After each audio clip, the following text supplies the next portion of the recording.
चक्षुरुन्मिलितं येन तस्मै श्रीगुरवे नमः. श्रीचैतन्यमनोभीष्टं स्थापितं येन भूतले स्वयं रूपकदा मह्यं ददाति स्वपदान्तिकं. मुखं करोति वाचालं पङ्गुं लङ्घायते गिरिं यत्कृपातमहं वन्दे श्रीगुरुदिनतारिणं. वाञ्छाकल्पतरुभ्यश्च कृपा सिन्धुभ्य एव च पतितानां पावनेभ्यो वैष्णवेभ्यो नमो नमः. जय श्री कृष्ण चैतन्य प्रभु नित्यानंद श्री अद्वैत गदाधार श्रीवास आदि गौरभक्तवृंद. हरे कृष्ण कृष्ण कृष्ण हरे हरे, हरे Ram Ram Ram Hare Hare. Hare Krishna everyone. Welcome to session 6 of our series of programs towards eternal happiness. So children can go for children's class, and I think they have learnt it even before I said they are rushing.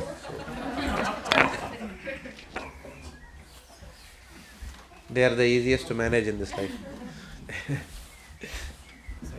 So again, requesting all of you, if you could come a little bit forward, we can have better communication, we'll have better connection. A very humble request. So people are on their way, I believe. Dipankar Prabhu? Huh? Diwali, okay. No problem. Okay. He said Diwali. So what is Diwali? Have you heard of Deepavali? Both of you? Have you heard of that? Yeah? Okay. So Diwali is known as the festival of lights. Okay. What kind of light? Do we put disco lights in Diwali? Is it electric light? It's lamp. Diwali is a festival of lamps. Okay, light which comes through lamp, which is natural light, not light which is triggered by electricity. Right? Now, why is Diwali called as the festival of lamps? What does a lamp do? What does it do? It lights up. It illuminates. Light illuminates. Lights up, like in it dark, like if you put the lights there, yes, like the darkness goes and then very good. Yes, light removes darkness. So the significance of Deepavali or Diwali is to come out of darkness and come to the platform of enlightenment. That is actually what is Deepavali.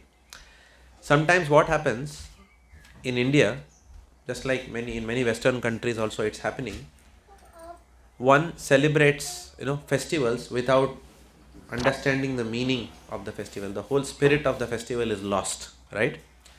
So in India, usually what's happening nowadays is Deepavali, people think that it's only coming out on the streets and bursting crackers, wearing new clothes and indulging in lot of sweets and visiting relatives. Okay, that's all it is. Nowadays even bursting crackers on the road is banned. So that also is gone.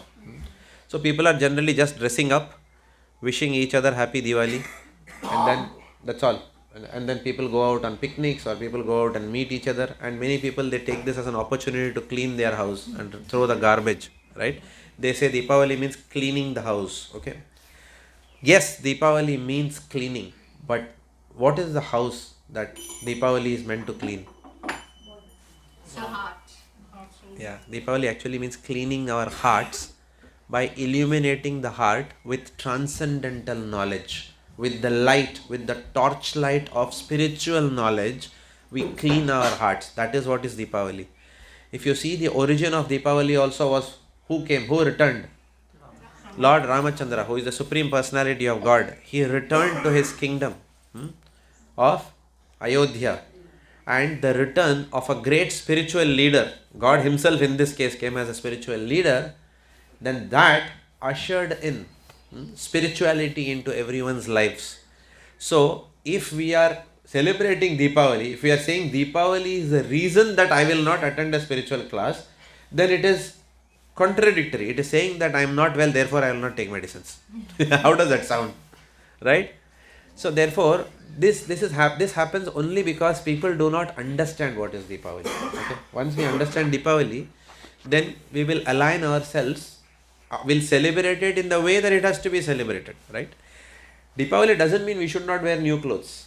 But the reason for wearing new clothes should not be for the sake of wearing new clothes, or my old clothes have become old, or how can I come across as a gentleman and a lady in front of my friends, wearing new branded clothes and showing off my success. Okay. So unfortunately, that is what Deepavali has come to nowadays. Okay.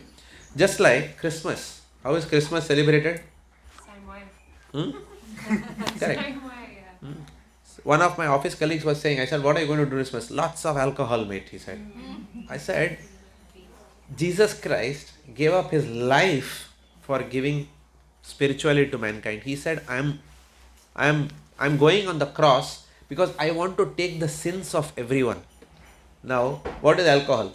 What is intoxication? Is it a virtue? Anywhere even in the scriptures is it written, excellent, please take more alcohol. No, it's not. Okay, it's a sinful activity. So, someone who is going on the cross to take all your sins, someone who is a Masiha, who is a messenger of God with a pure heart, it takes courage. If someone asks us, can you take the sins of the universe and go on the cross, how many of us will be ready? None of us in this room, I can bet, right?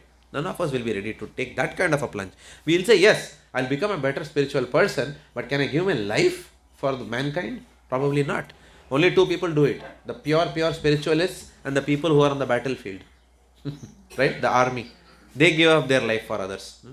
Now, common man cannot do that. It takes two different kinds of natures to give your life for somebody, right? So, this is Deepavali. So, thank you for attending, for being at the right place for celebrating Deepavali. Thank you for giving yourself an opportunity to come out of the darkness of spiritual ignorance and to give yourself an opportunity to enlighten yourself with the torch of knowledge which is given by the Bhagavad Gita. So, today we are in session 6. Our topic for today is, what is God? What is God? We didn't say who is God. So what is God? And therefore, who is God? Who is the Supreme Personality of Godhead, right? So that will be our topic for today. Okay. So I can't see any new faces today. I'm so sorry if somebody is for the first time here, but I believe everyone is, now I'm getting familiar with all the faces. So I think, so this is not required today, right? No. No introductions today. Aim of the seminar, to systematically introduce to participants in essence the science of the Bhagavad Gita and its practical application in today's context in making our lives truly happy. We have seen this n number of times, it's probably by heart for you. Okay. So today I'm going to do a very, very short recap. Okay. Maybe 3 minutes, that's all. Okay. I want to ask all of you, what is the first question to which we discussed an answer to in this program? I'll let you recap today, and I'm going one by one in the sequence in it was done, because the sequence is very important to remember. Let's give you a chance. What is everyone seeking? Very good. And what is it? Eternal. Very good. Full marks. What is the quest of human existence? What is it that all of us are chasing after? And what is the answer? Eternal happiness. We all want to be always happy, right? It's as simple as that. Okay. What was the next question to which we discussed an answer? Who am I? Good, very good. Who am I? And who am I? Eternal spirit soul. And who am I not? I am not this body. This is the basic. If these basics are clear, then we can progress on the platform of these basics. If these are not clear, nothing will make sense. Okay, whatever we discuss further. And we also discuss, it doesn't need Bhagavad Gita, scriptural knowledge to know we are not our body. Right? We know that, right? We are the energy inside the body. We are the resident of this body. What is the third thing that we discussed? No? Common problem. Okay. Now we discuss something else, some major conclusions. Think hard. Next class, this will be a quiz. What is the This slide. What is the Problem? probability of If we are not, if we are eternal, which means the I. If the I is eternal, which means I am going to last even after this body lasts. I'm going to be present in some form or the other, right? Even after I give up this present body. If I am eternal, which body will I enter after my death in the next lifetime, right?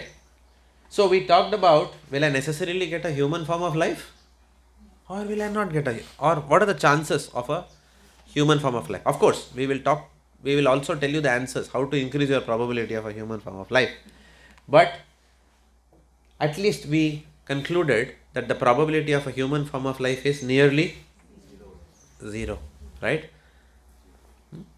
We talked about the human population, which is 7 billion. We talked about the animal species itself being 8.4 million species, and in each species there are again millions and trillions of numbers in one species.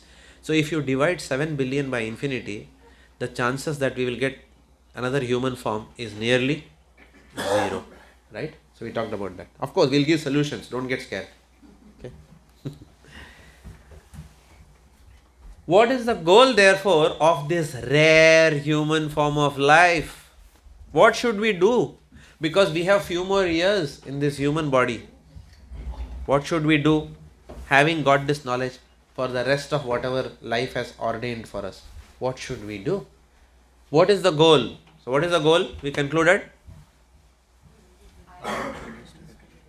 this human form of life is the only life where we get higher intelligence into inquiring about the goal of life. Animals can't do this.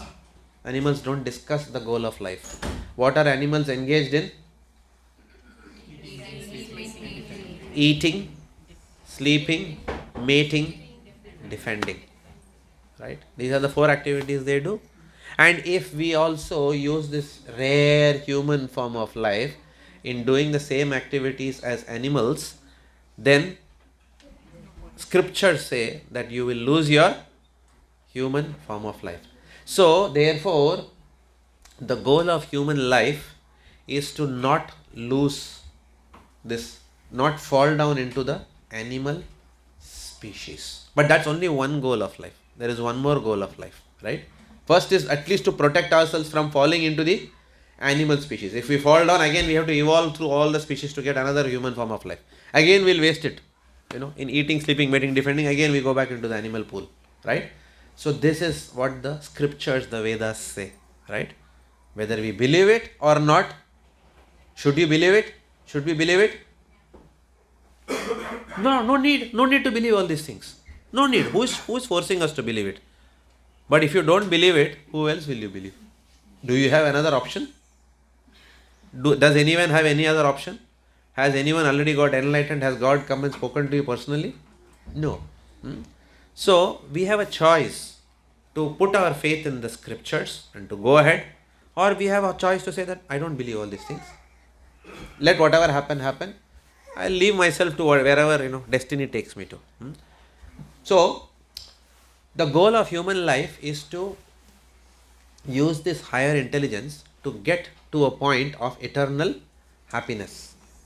In that context, we discussed, but what blocks our eternal happiness? In this lifetime, can I not be always happy? What are the blockers to eternal happiness? And what did we conclude? Birth, disease, old age, death. They put a big spoke in our eternal plans. We make big plans. Life will be like this, life will be like that. But life is not like that. Right? It puts a spoke in the wheel. Not only these 4 problems, but there are 3 more problems in addition to that. These problems are there for everyone.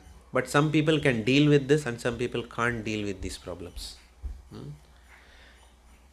So, some people, they invite problems in their life. How? By succumbing to the demands of the mind, which gives them incessant propositions, unending propositions for enjoyment. Right? So, that is called as, that's the first one. Plus 3 more we said, no? Yeah, that is called Adhyatmic Klesh. Misery is because of our own body and mind, right? Where the mind is tormenting. Recently, 2-3 years back, we had a case of one of the boys who we knew. This boy, he went and, I don't know, I shouldn't say it, it's very bad, but yeah, he ended his life under the train in somewhere in the metro line, okay, because his mind was, he said that I want to live, but my something voice from inside me telling, go and end yourself. And he actually ran away from the hospital. So his mother is a very good devotee, in our congregation. His mother became very, very spiritual, after that. Yeah, so that's what mind can do. Okay. So what's that called as? Paranoid schizophrenia or something, whatever they call it as, right? I don't know what that is, but yeah. So the mind itself can torment us so much. We can't underestimate this. Okay, birth, disease, old age, death, and adhyatmik. It's a big one. And if that is not enough, we have Adi Bhautik, miseries caused by other living entities, right? People who will not allow us to live our lives peacefully. They'll come and ruin others' lives, right? We have enough of such people around us, right? In the society, right? So that is there. They get you. And we will talk about predictions for the age. From now, what are the predictions for Kali Yuga? Kali Yuga is the current age we are living in. What will happen to the world? It's very interesting what the scriptures say. So it's not going to get any better, right?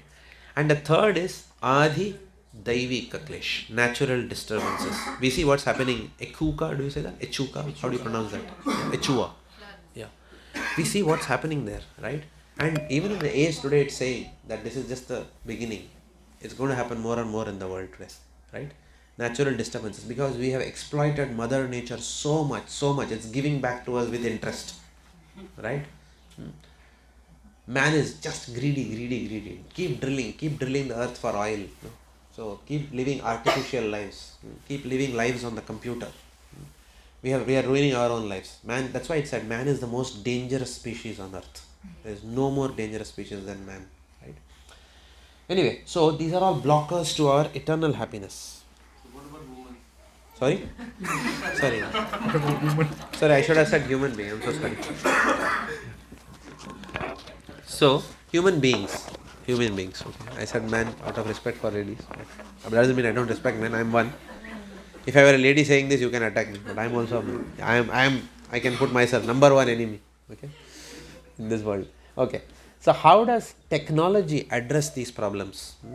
How does technology address these problems? We saw how technology addresses. Yes, technology is not bad, but you can't rely on technology for these basic problems of life, right? Technology cannot give us life when nature hasn't ordained it, right? So technology does patchwork. It puts a patch on these things. If you have a viral infection, take an antibiotic. But is antibiotic good? Even the allopathic fellow himself will tell you it is not good for you, right? It simply suppresses the symptoms of the problem and shifts the problem somewhere else. A paracetamol is not going to cure your fever. It just suppresses your fever. Your fever is because of some other thing, some other immune system problem in the body. So science and technology is largely trying to only suppress the symptoms, but it's not going to the root cause of the problem. It can't. Why it can't? Because that what we are talking about is material science. Material science will not have answers to spiritual truths. For spiritual truths, you need spiritual science. So when we talk about science, we talk about spiritual science. In fact, you will soon realize that material science actually is a component of spiritual science. In that sense, spiritual science is a universal set and material science is a subset of spiritual knowledge. So, technology addresses the symptoms and produces many side effects along the way. Then we talked about, okay, how do we know of God's existence? Right? We talked about that. Right? How do we know of God's existence in the previous class? Simply by observing nature. That's all. Simply observe others. Observe yourself. You can see that there is some divine control that is there. There is somebody who is a brilliant, intelligent creator. Brilliant creator. How beautiful. The brain, then the respiratory system, then the digestive system, then the central nervous system, the excretory system, the heart. What a machine. It doesn't need no battery. It keeps pumping. No battery, right? There's no external intervention. We put food in the mouth, something goes in, something happens, we become strong, we get nutrition.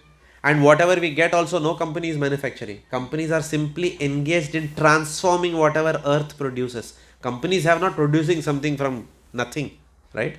They are relying on Mother Nature for everything. Everything is coming from, even if they see chemicals, chemicals also earth is producing, right? They are only transforming it from one form to the other and delivering it to us, right?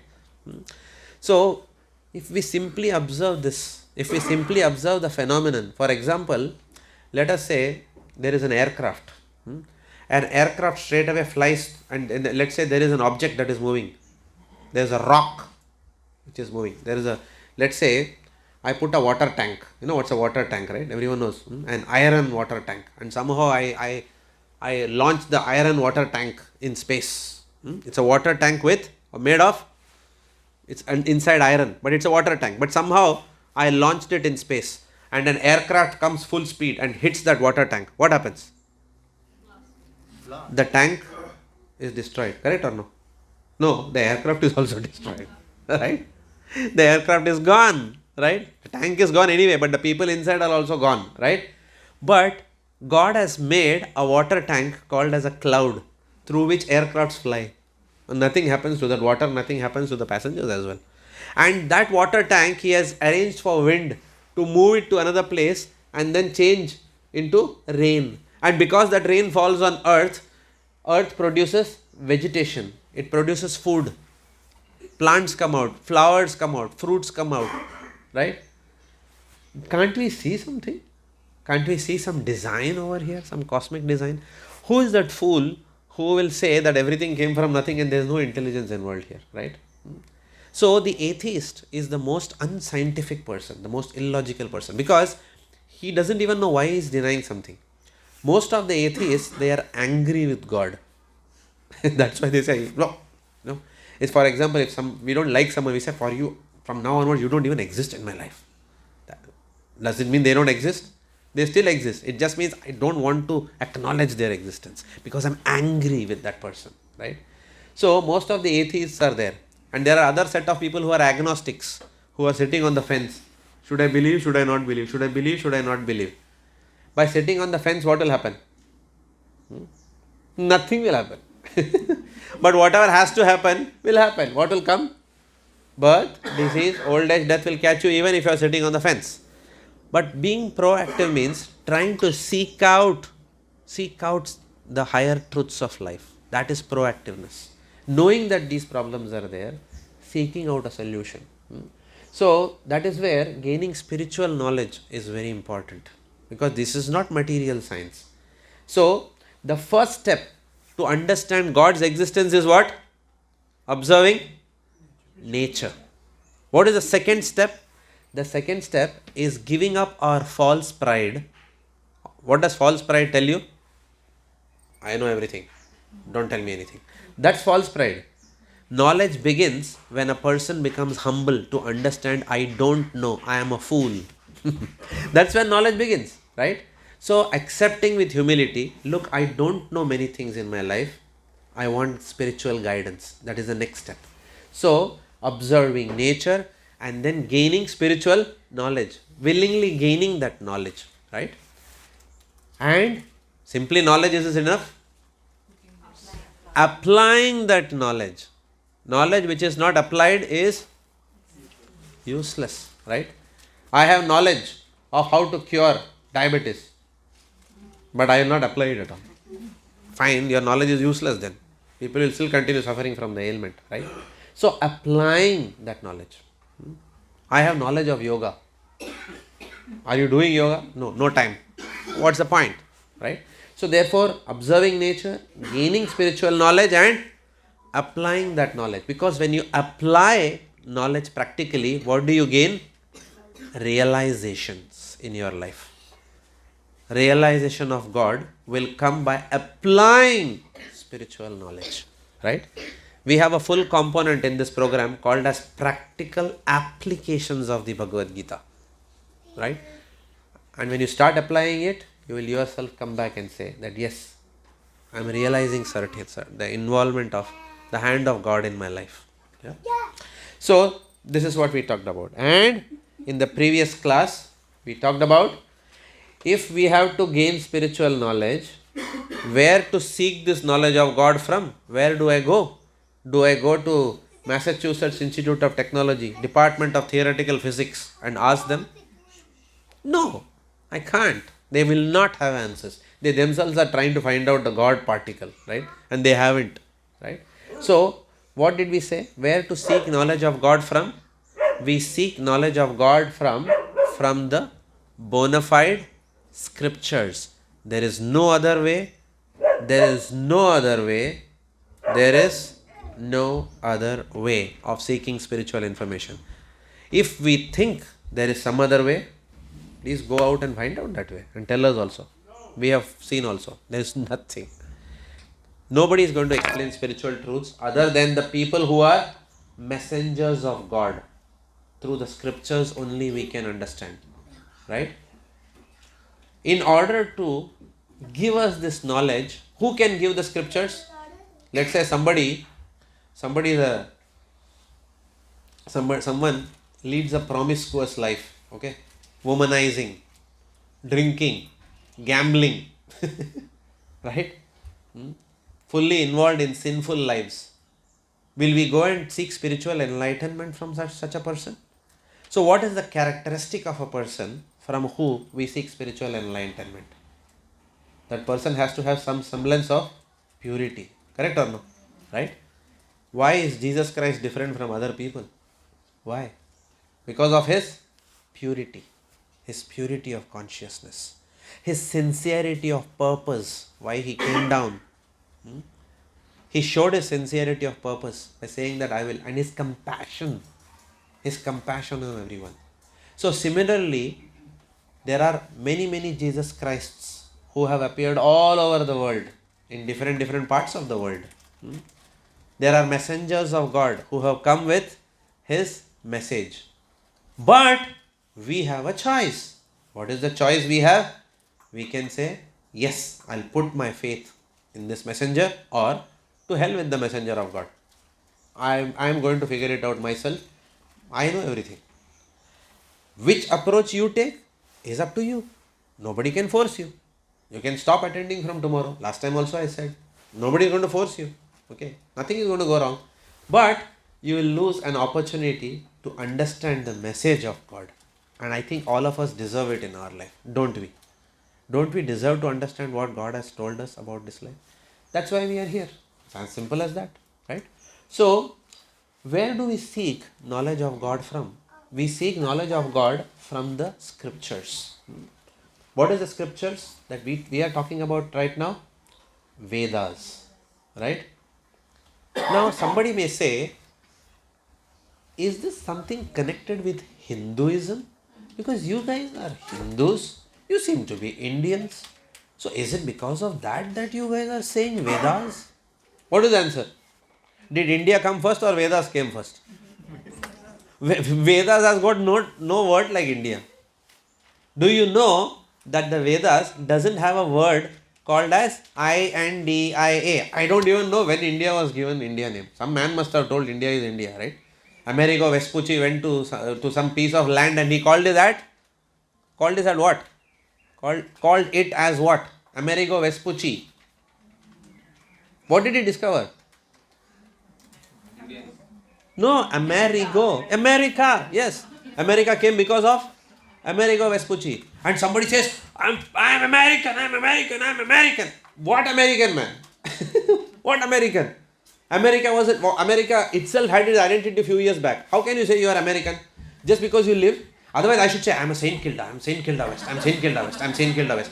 And further, if I hate if someone punches me in Saint Kilda West, then I forget Saint Kilda West also. Then I say, I'm 3 by 225 Canterbury Road. I'm 3 by 225 Canterbury Road.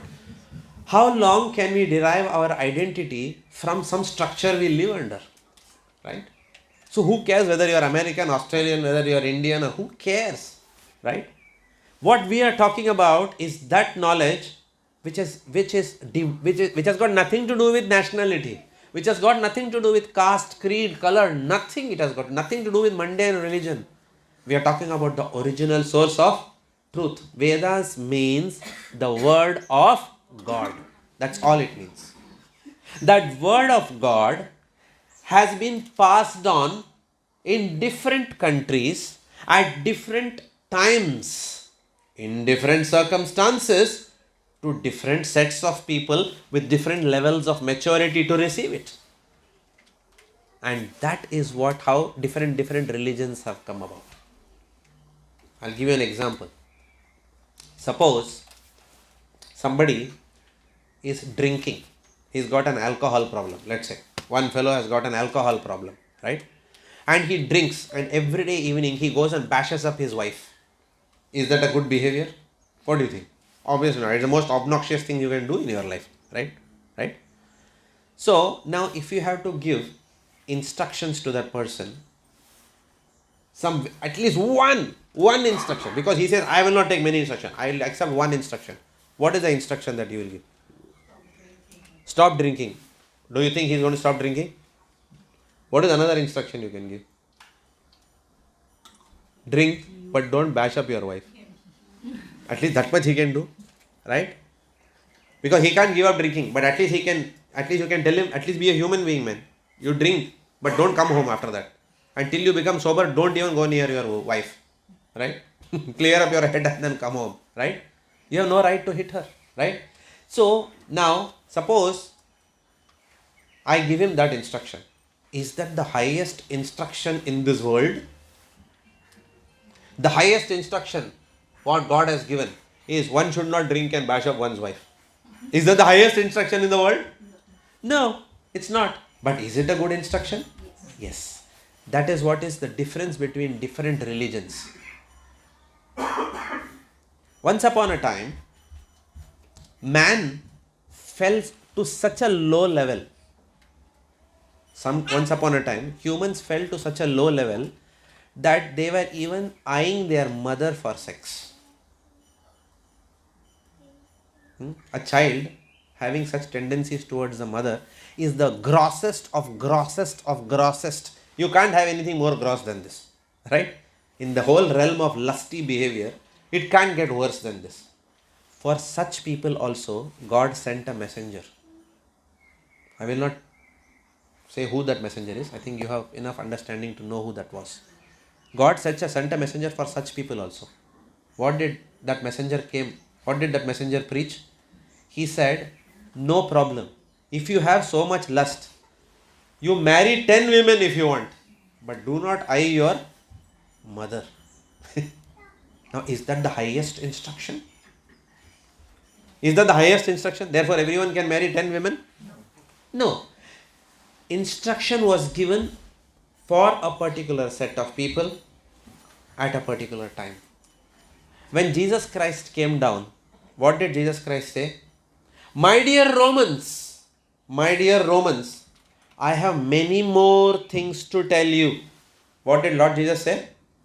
My dear Romans, I have many more things to tell you, but you guys are not ready for it. And for whatever he said, they put him on the cross. Can you imagine? They did not even allow him to complete whatever he wanted to say. Right? Now, why I am saying all these things is that we should not become too besotted with our religion or our nationality. Right? Because let's take Christianity, for example. Christianity, the word came from who? From Jesus Christ, right? Now, was Jesus Christ a Christian? Think about it. Christianity came because of Jesus Christ.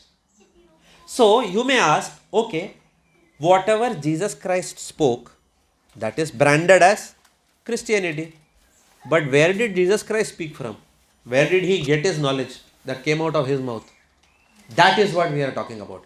The original word of God. That is the Vedas. Okay. So please understand that when we say Vedas, it's got nothing to do with Indian, Australian, American, Russian, nothing. Right? Even when I studied geography in childhood, what did my geography tell me? My geography told me that the earth was one single mass of land before and it was covered with water. And eventually what happened? Continental drift happened. And that is how different nations were formed. So what are we fighting about? Right? Just because your land and my land is divided by water, once upon a time we all had the same identity as far as land is concerned, right? It's today. And just few years back, for example, when you say India and Pakistan, everyone says, right? In fact, it's become so easy to say. If people have to say two people are enemies, what do they say? They are like India and Pakistan. Where is the line? Where has God drawn the line between India and Pakistan? Where is that line? Did God come and put a line? No, it's all man-made. Half the time the politicians are making these lines. Right? Are we going to trust them to give us spiritual education? Who is dividing man? Man is dividing or God has divided? It is we, the most dangerous creatures on the planet. Sorry, women as well. Right? Okay. So it is we who are creating chaos based on all these things, right? So we seek to understand God from the pristine scriptures.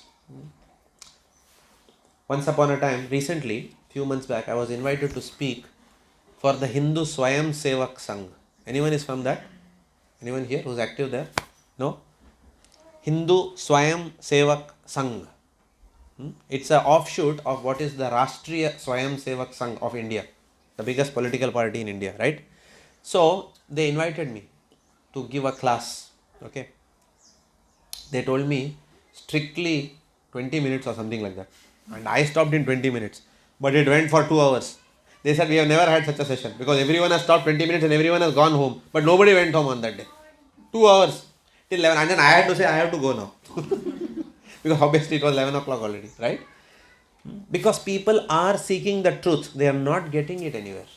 They are not getting clarity anywhere else, right? Clarity will only come here, right? Everyone was saying, we are Indians.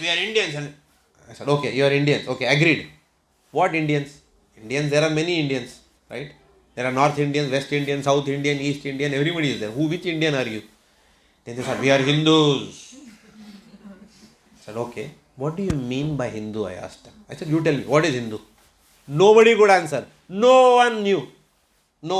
And then I told them what is Hindu. What is Hindu, do you know? Hindu was a word that people who were living on the other side of the Sindh river, there was a river called as Sindh. So at once upon a time there were, in the Middle Eastern dialect, they pronounce it as kha, like that. Okay. So it was people who were living on the other side of the Sindh river, they used to call them as Hindus. Right? And we say we are Hindus. Nowhere in the Vedas the word Hindu is mentioned. I'm so sorry, it must be shocking, but it is not mentioned anywhere. It's not mentioned Hindu. I'm not saying being Hindu is wrong. I'm not saying that. Just as we don't say being Christian is wrong. But let us understand what it means. Right? Even if we understand meaning Hindu is a set of values, that's also good. But for God's sake, let us at least understand what those values are. So I was asking these people. They were saying, Garv se kaho, hum Hindu hain. Say with pride that we are Hindus. Say with pride. Then I said, okay, we are all proud. What are we proud of about being Hindus? Go and ask a Muslim, has he studied the Quran? What is the answer you will likely get? Yes. We study our scriptures. Go and ask a Hindu, have you studied Bhagavad Gita? What do you think they'll say? I don't have any time to do it. I am studying Java certification. I am doing right now. I am an MBA from Harvard Business School. Yeah. I did my computer science from Massachusetts Institute of Technology. That's all they'll tell. Have you studied the Bhagavad Gita? No. Then what are you doing then? Then what Hindu? Yesterday also one lady came to my house. She was saying, we are Hindus. I said, yeah, I know. We are Vaishnavas. On top of that, she added also, we are Vaishnavas. Vaishnava. I said, oh, is it? I said, are you Vaishnava? She asked me. Are you following? I said, no, I am not. No, up until now, I was not Vaishnava. Only now I have started studying Bhagavad Gita. I said, you must have already studied. That's why you are calling. No, I have not studied. I said, no, I didn't call myself Vaishnava till I studied this. So we call ourselves so many names. No? Nowadays, even if you see a most sinful person, when they die, what do the relatives say? He's gone to heaven. Who? Someone told you he has gone to heaven? He would have gone to hell also. Right? So, but the relatives are besotted with this man because of their affection. Oh, he went to heaven. He was a nice bloke. Right? Who knows he was a nice bloke? What he did, who knows? How many women he had association with? How did he cheat his wife? Who knows? Right? But everyone goes to heaven. Is it as simple as that? As Jesus Christ? Is Jesus Christ a contractor or something like that? Hey guys, do whatever you want. I am there to absorb. I am a contractor who has come. Give me all your sins. You continue doing all your sins and I will take contract and I will keep going on the cross. Is this our affection for Jesus Christ? Is this our affection to Him? No. We are just using Him, that's all. Right? So we have to understand that the knowledge which we are getting from the scriptures, this knowledge is coming to us through these saintly personalities, through these messengers of God. Right? In some country it came as Jesus Christ. In some countries it came as Prophet Muhammad. Right? Again his teachings are also being misused now to kill people. Right? That's not, no real religion will ask you to kill people. Even in the 10 commandments, what is it said? Thou shalt not kill. Okay? Is it said thou shalt not murder? What's the difference between killing and murder? You tell me. What's the difference between, why the 10 commandments did not say thou shalt not murder? Why did it say thou shalt not kill? Any idea? No? Anything to do with intent? Pardon? Whether it's Intentional? Okay. Okay, that's interesting. Yes. Any other views? Who do we use murder for? Human? Yeah, it's human beings. Who do we use kill for? Everyone. So when you say thou shalt not kill, what does it mean? Do not kill even the animals. Do not kill animals and eat them for breakfast between sandwich. Yeah. Don't do that. 10 commandments says, I am not saying it. Right? But I can't control my tongue, so I will change the commandments. No. He just meant something else. Because Jesus Christ, you say whatever you want, but please don't interfere with my tastes. Right? Please let me customize your instructions to what suits me. Similarly, in India also we do that. Hindus. We are Jains. But Pando nahi che. Onion garlic chalu che. Jain che, Jain. What Jain? Right? Sorry.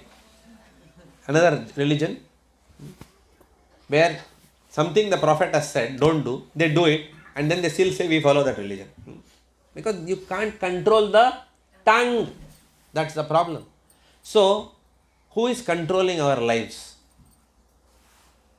This is controlling our lives. Our tongue is controlling our lives. Our whole senses, they are controlling our lives. They are demanding, eat this, eat anything. Everything is okay.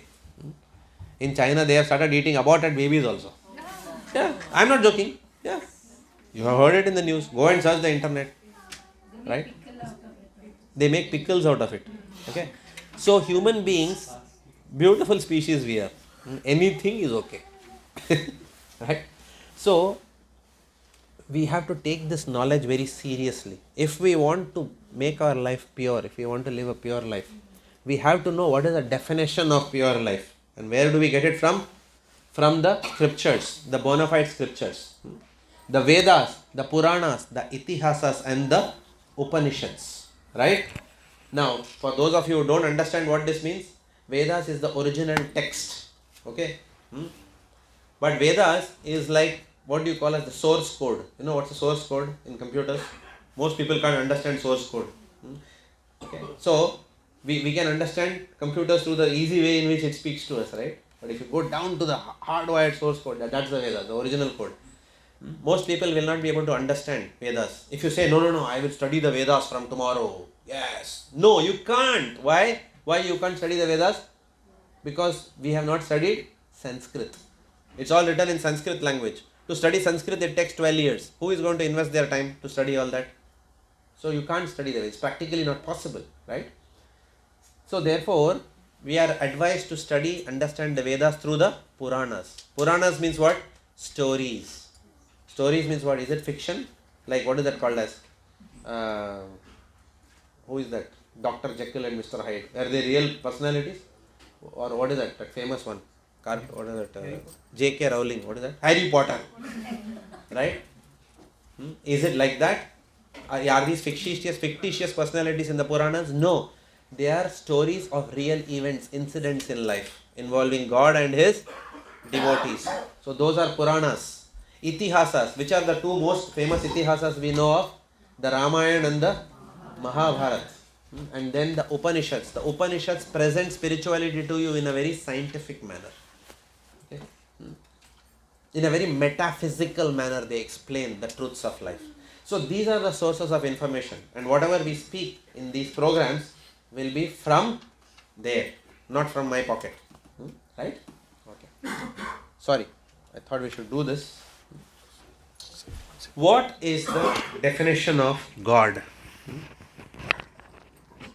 When you think of God, what comes to you? Let us have an open class discussion. What does God mean to you? Sorry? Sorry, Prabhu. That's okay. Sorry. Sorry. So what does, yes? Being is all beautiful. Okay, someone who is extremely beautiful, right? Okay. Powerful. Someone who is extremely powerful. If God is ugly, would you consider him as God? Okay. If his God is eyes like this, yes, I am God. No, hang on, man. You have some problem, looks like, right?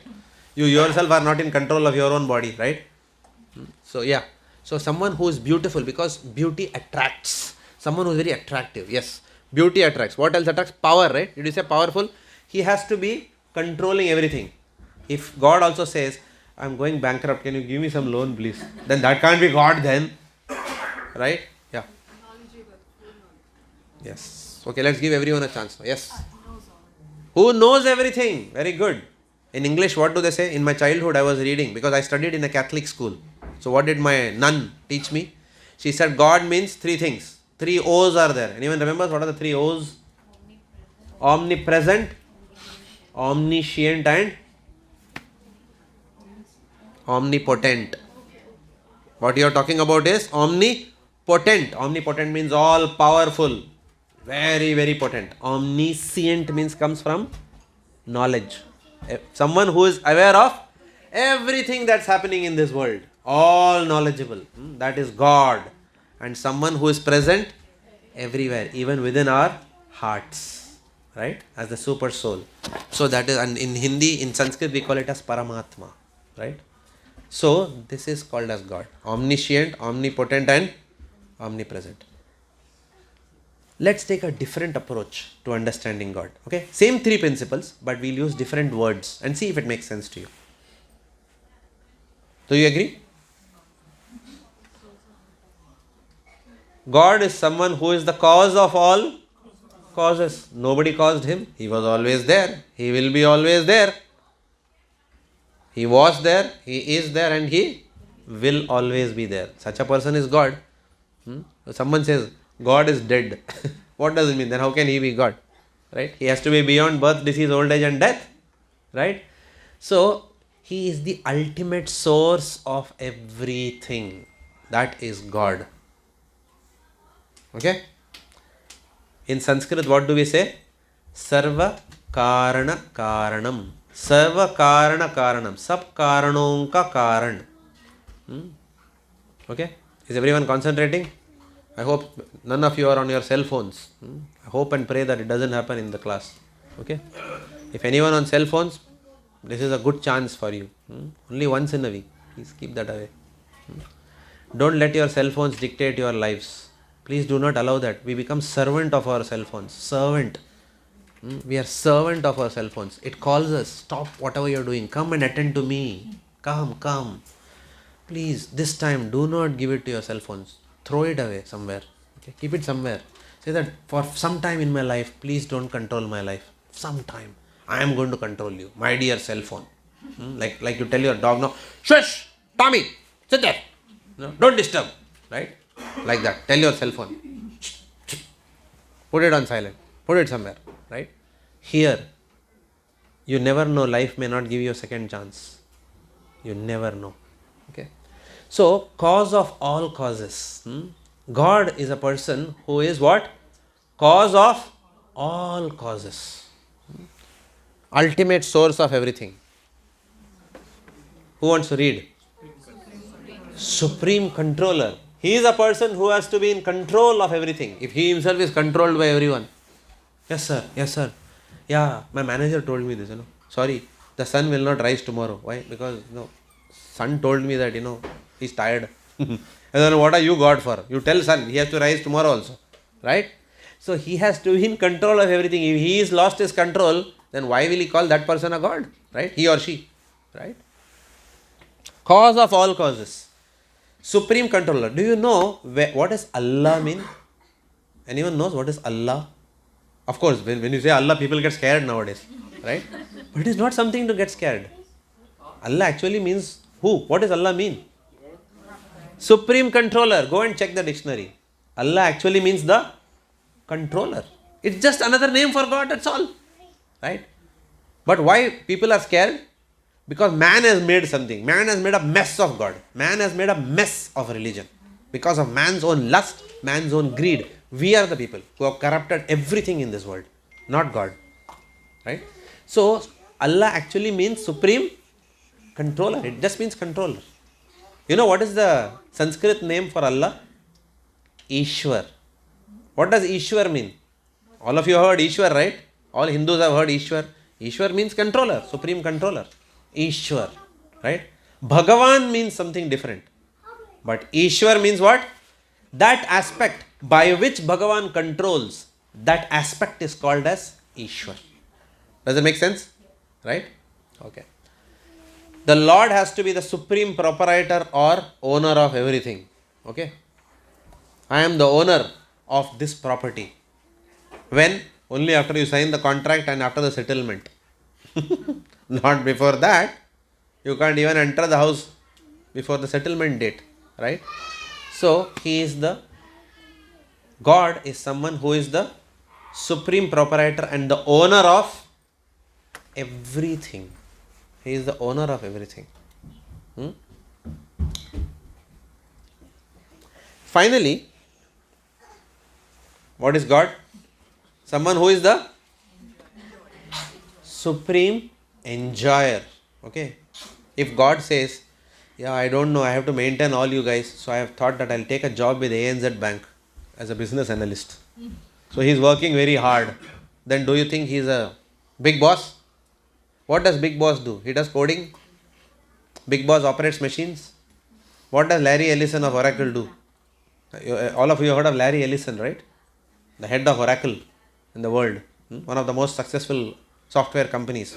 What's he doing most of the time? He's playing golf. That's what a big man is doing, right? So God means someone who is enjoying. Okay, if he is also, lifting stones, working very hard to sustain himself. No, God has to have a certain charisma, right, about himself. So the aspect of supreme enjoyer gives God his charisma, right? So these are 4 essential things to remember. How do I switch this off? Switch off this projector for a moment and then on it again. Prabhu, just lock it, probably it should work. Lock? How do I lock? This on the left, where the key. Left of this or left this? Oh, there. Okay. Lock. Yeah, lock. Sure. Lock किया जाए. Yes. ऊपर कैमरे के ऊपर. Camera के ऊपर. तो यहाँ नहीं दिखा तो क्या फायदा है? I want this to be locked, not this. Okay. Okay, don't worry about it. Okay. All of you close your eyes. I know you will not. Okay. Is that okay? Yes, it's okay. So what are the 4 things that define who is God? Come on.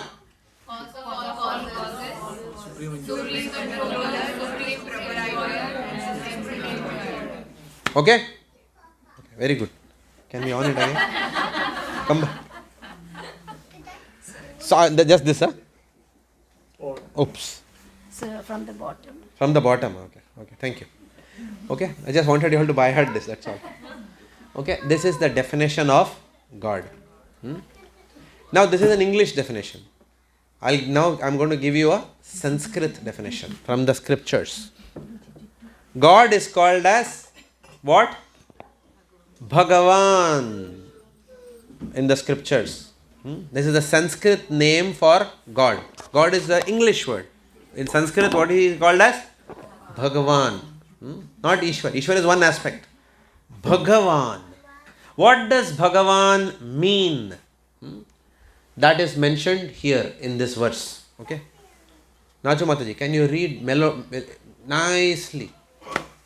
ऐश्वर्यस्य समाग्रस्य वीर्यस्य यशस्विय ज्ञानवैराग्यश्च कैव क्षणं भगः इति रणम्.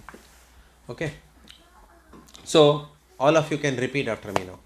We will all recite this. Okay. Aishwaryasya samagrasya वीर्यस्य यशस्श्रियः ज्ञानवैराग्योश्चैव शन्नं भाग इतिङ्गण. It's a G there. Okay. This is the definition of God as per the pristine scriptures. If someone asks you tomorrow what is God, you should be able to tell very confidently. Okay. And if they ask you who told you, say that Jagan from St. Kilda West told. And what will he say? Sir, what? Never heard of him. Let me Google him. He is not there in the internet. Who is he? He is a friend of mine. No. Don't say Jagan said. What will you say? Where is it coming from? It's coming from the scriptures. It's coming from Vishnu Puran. It's coming from Svetashvara Upanishad. I am not cooking it up. I didn't invent this song. Right? Aishwaryasya samagrasya वीर्यस्य यशस्श्रियः ज्ञानवैराग्योश्चैव शन्नं भाग इतिङ्गण. Now what does it mean? Obviously that's your question. And that's what is written in that. What do you call that as? Those pieces which come together. Huh? No, puzzle, but what do you call those pieces as?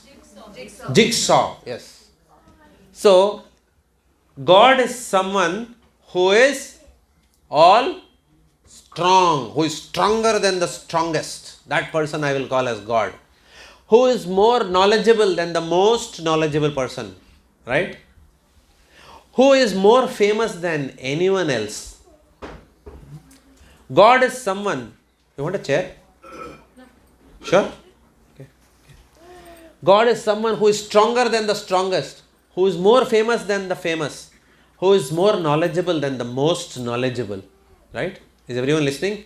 Yes. Have I lost Hare Krishna? Have I lost anyone's attention by any chance in this room?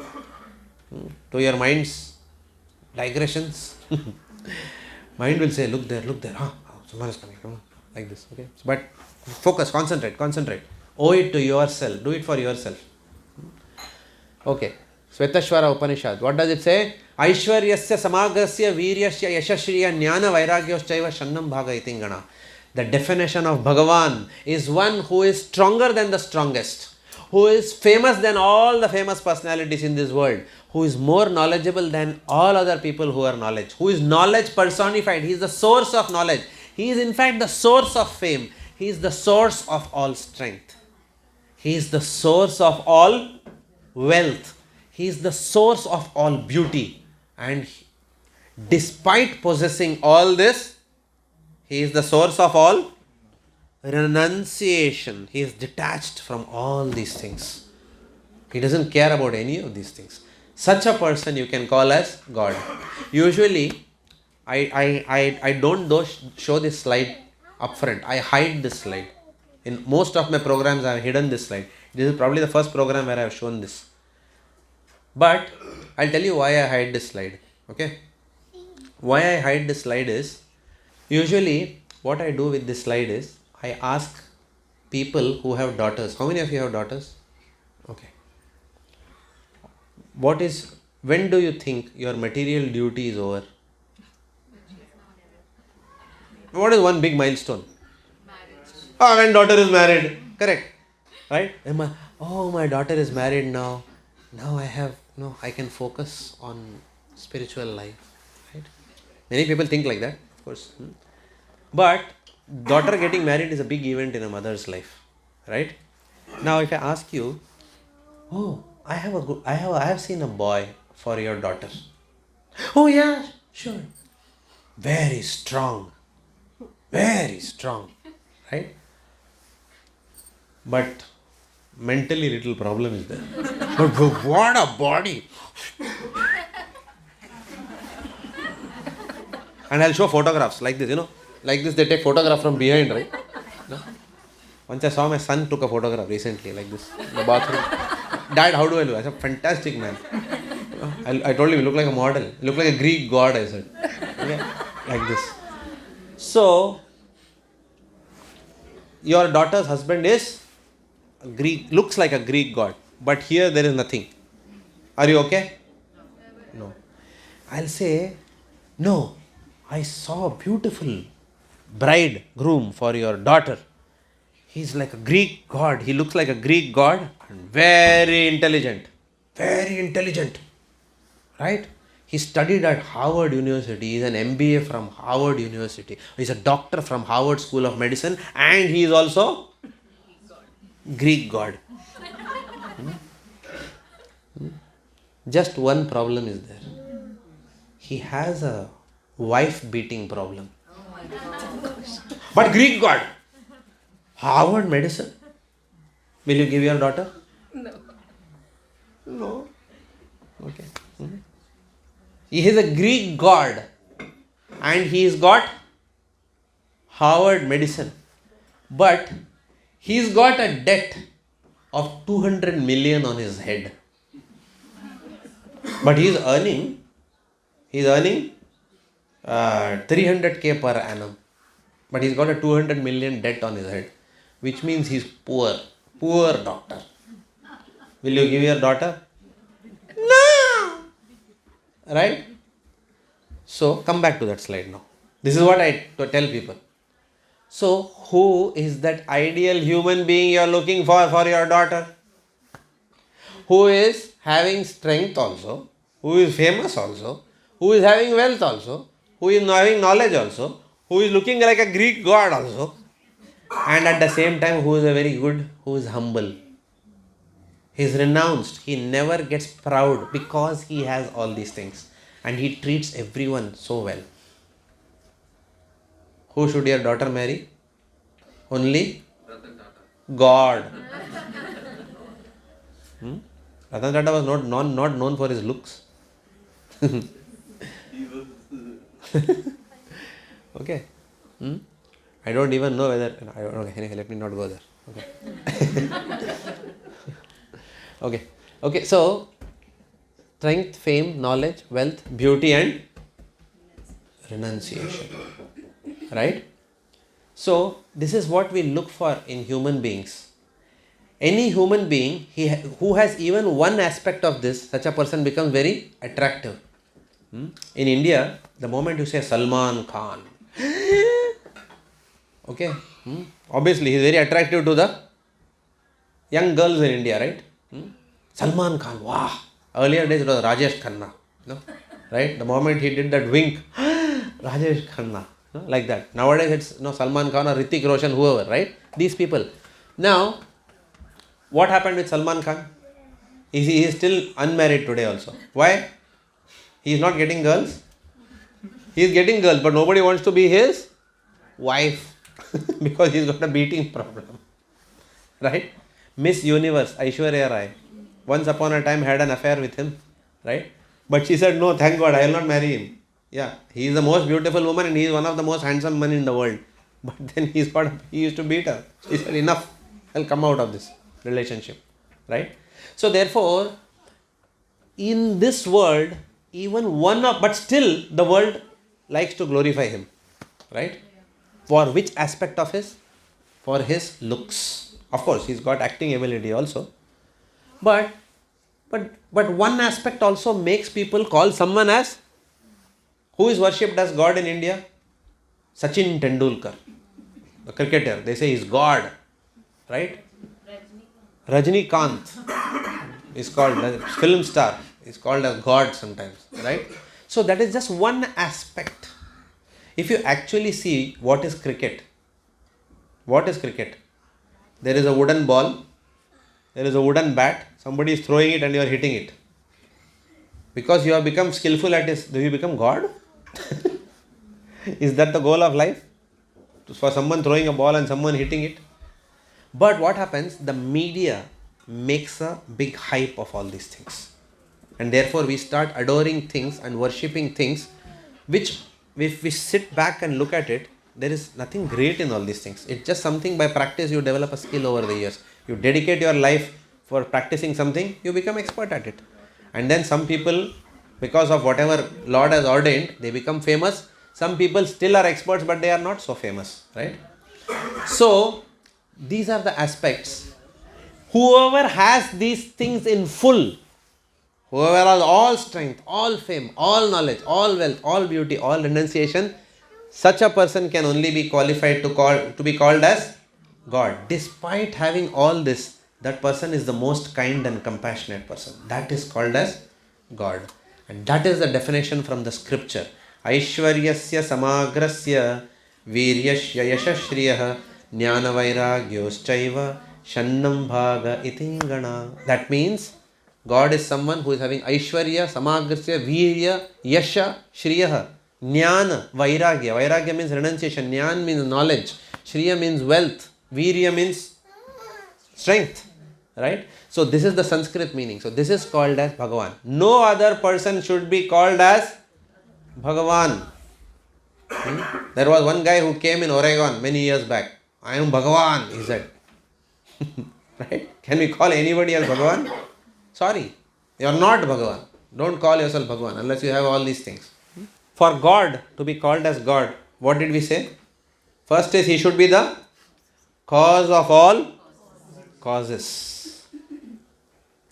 What did Lord Krishna say in Bhagavad Gita to Arjun?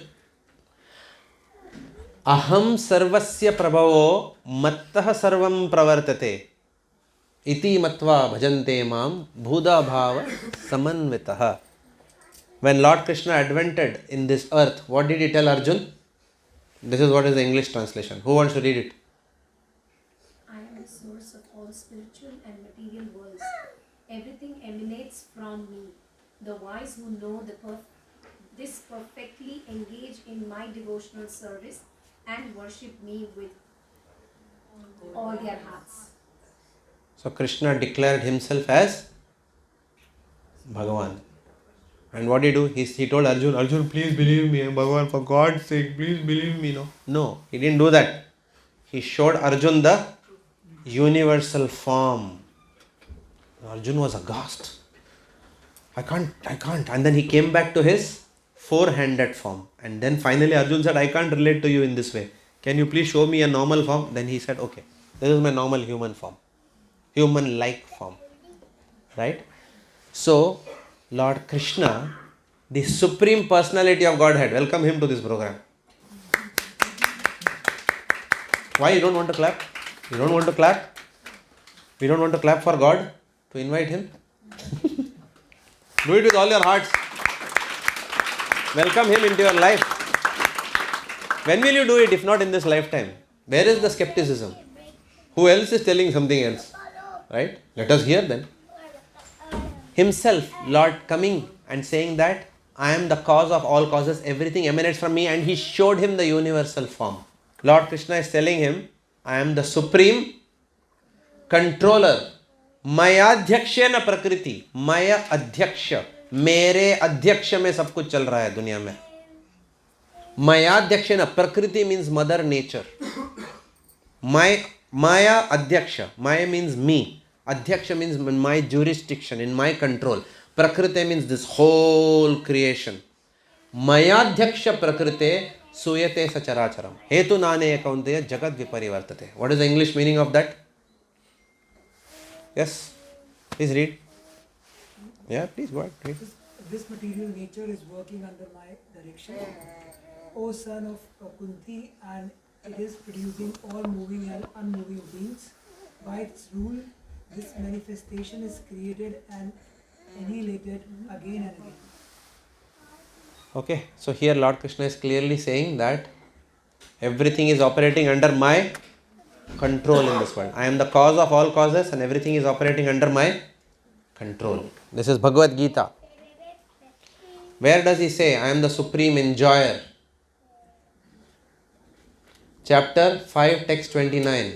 Bhoktaram yaggatapasham sarva loka maheshwaram suhridam sarva bhutanam nyatva mam shantim richati. Lord Krishna says, read please. Amitji, you want to read from behind? No problem. Mataji can read if you want. You can Same. enlarge little bit. Enlarge. Okay. Yes. Is it any better? Yes. Yeah. Yes. Okay. The sages knowing me as the ultimate purpose of all the sacrifices and austerities, the supreme lord of all the planets and demigods and the benefactors and well-wisher of all the living entities attain peace from the pangs of material miseries. Yeah. So this is Krishna declaring himself to be the supreme enjoyer. Who is the supreme enjoyer? A person who is the beneficiary of all activities. For example, in India, if you go to a restaurant, I don't know whether nowadays whether it happens or not. I used to go to the Udupi restaurant, right? It's a small for middle class people. We go and dine there, right? It's not like the Grand Hyatt or something like that. It's a normal restaurant, a roadside restaurant, right? We have this. So when you go there, what happens? You go inside the shop and then you're going to the restaurant and then you say, oh, I want one idli sambar, and then that fellow will come with the pencil in his ear. No, sir, idli sambar, rava dosa, masala vada. What do you want, sir? So he'll say, sir, okay, go and get one dosa for me. Okay, and then what he'll do? He'll give you whatever you want to eat. Go and get me a club sandwich. Okay, yes, sir, club sandwich is coming. So he takes all the orders. The waiter takes all the orders. Okay. Now what does the waiter do? Is he cooking? No, he goes and yells out, hey, one onion uttapa inside, quickly, or one club sandwich, and someone is there, oh yeah, okay, sure. Somebody is involved in preparing the club sandwich for you and putting it in a plate. The waiter is in charge of taking your order and carrying that plate and putting it at your desk. And then what we do? Sometimes we pay the waiter. The waiter takes the money, can you go home? Yeah, I served, it's my money. No, what does he do? He goes and gives it to the cashier or the manager. The manager is who? The person who is sitting in the counter, right? Yeah. Okay. Ching, ching, ching. He'll put all the bills. He'll collect all the money, right? And at the end of the day, what happens?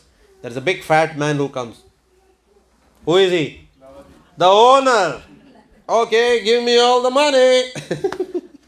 And from that money, I'll give you your salary, I'll give your salary, I'll give you your salary. That is what is called as the supreme beneficiary of all economic activities that are going there, taking place, right? Now, if you talk about all the activities in this world, who is the ultimate beneficiary of all that? That person is God. And what did Krishna say? He revealed himself as that. He's saying here, I am the sages knowing me as the ultimate purposes of all sacrifices. Why will he use the word me? Right? Nyatva mam shanti mrichati. Mam means what? Me. Krishna is saying, I am that person. I am the supreme personality of Godhead. I am Bhagavan. Whatever you guys are doing, it all comes to me ultimately. Whether you know it or not, that's up to you. Whether you want to believe or not is also up to you. That's your choice. Right? But at least I am revealing myself to you now. I have descended on this earth to reveal myself. Finally, supreme proprietor, owner. The Isopanishad says, Ishavashyam idam sarvam yatkincha jagatyam jagat tena tyaktena bhunjita ma grida kasyasvidhanam. Who wants to read? Read, please. Yes. Everything animates or inanimates that is within the universe is controlled and owned by the Lord. One should therefore accept only those things necessary for himself, which are set aside as his quota, and one should not accept other things, knowing well to whom they belong. Okay. So we will not go too deep into this verse. It will take a full class to explain this. But at least at the outset, who is the supreme owner of everything? That is Lord Krishna. So this is from the Sri Isopanishad. That's why we have given the book over there. Okay. So we'll stop the class here. It's 8:45. So that we can have prasadam. Any questions or thoughts? Prabhu, you were explaining why he has said me. So why Krishna said me? Okay. Krishna said me, because he is declaring himself to be the Supreme Personality of Godhead. So because he is the speaker, he used the word me. Because people interpret this verse in different ways. There are a lot of bogus versions of Bhagavad Gita also, as many as there are bogus versions of Bible also, and there are bogus versions of Quran also. Right? Anybody and everyone thinks that they can write a commentary on the text of God. Therefore, we have to refer to the original instruction of God as given in the Bhagavad Gita. That's why Prabhupada called it as Bhagavad Gita as it is. Right? So, when I say, can you give me that cell phone? Why you are giving me the cell phone? Because you asked for it. Why are you giving me this cell phone? You asked for it. I never asked for it. What did I say? Give me the Can you give me the cell phone? When I say me, then she gave me. Now I am yelling at her. Why did you give me? No. When I said me, I was actually meaning him. How does that sound? Ridiculous it sounds, right? So God is saying, I am the source of all the worlds, which means what? He is the source of all the worlds, right? But some commentators say, no, he was not referring to him. Then there is no end to it. Then he was referring to the writer, that the writer is the source of the world, right? So that is the significance of that me has been misinterpreted by so many people who call themselves as whatever, pseudo saints, right? That's the significance, in short. But hold on, we will understand how this pristine message has got corrupted over time. We will explain that in later classes. But right now, that's the significance of the word me. Okay? Alright, so in the interest of time, Mataji, we should start Damodarashtakam now. Okay. But any questions? When I take Prashadam here, that's the opportunity to ask me questions. Sometimes I sit here, very few people ask questions. But if you have questions, I'm very happy. That's the reason I'm sitting and having Prashadam. So please ask me questions at that time. Yeah? Yes, you have a question? Yes, please. Prabhu, like you said that, like God, whether it's Allah, whether it's Krishna, like they all are the same. The message is the same for everyone. But when I say, like for example, if you like have read Quran, or like if you know there are things like you can have multiple wives, for example, you can eat meat, for example. But our religion says don't do all those things. Like even in Bible, we said that there is passion, not kill. But why are there different messages? Why are there different messages in different religions? Okay, I'll just give a 1 minute answer. 1 minute answer. But I promise you, I'll give you a very detailed answer. Okay, I promise you that. Okay, but I'll give a 1 minute answer. In fact, if you would have heard carefully what I spoke, I had already given this answer. Religion has evolved based on time, place, and circumstance. Kala, Desha, Patra in Sanskrit. Kala means time, Desha means place, and Patra means the recipient based on a circumstance that he or she is in. Right? That is the genesis of man-made religions. Right? So, the simplest example I can give you is a school is genuine. A school, for example, let us say, some school, let's say Melbourne High School, okay? Or St. Michael's Grammar. It's a genuine school, right? But in St. Michael's Grammar, there is year 1 syllabus, there is grade 2 syllabus, there is grade 3 syllabus, and then there is grade 10 syllabus. You cannot say grade 1 syllabus is nonsense. Only grade 10 syllabus is the absolute truth. Can we say like that? No. But can you say, I have done grade 1 syllabus. I know whatever is to be known. Can you say that also? No. This is the genesis of religion. Oops. Okay. This is called as Adi Daivika misery. Okay. Okay. Once again it's gone. It's tripping constantly. Okay. So I'll still answer this question. Okay. So, sorry. Can you hear me? Yeah, I'll still continue speaking. Okay. So, grade 1 syllabus, grade 2 syllabus, all are important. So, different religions, different masihas have come to give different levels of education to different sections of people. Some have given grade 1 syllabus answers, some have answered grade 2, some have answered grade 3. That is how different instructions come based on the set of people they are addressing. Does it make sense? Okay, but I'll explain this in great detail later on as to how religion has evolved. Alright. Okay, thank you. Okay, so we are ready for Damodarashtakam now. Okay, hopefully. because we have to offer candles to the Lord, and all that needs is a matchstick and a lamp. So thankfully it doesn't need electricity, right? So we can probably do it even in this darkness. Yeah? All right.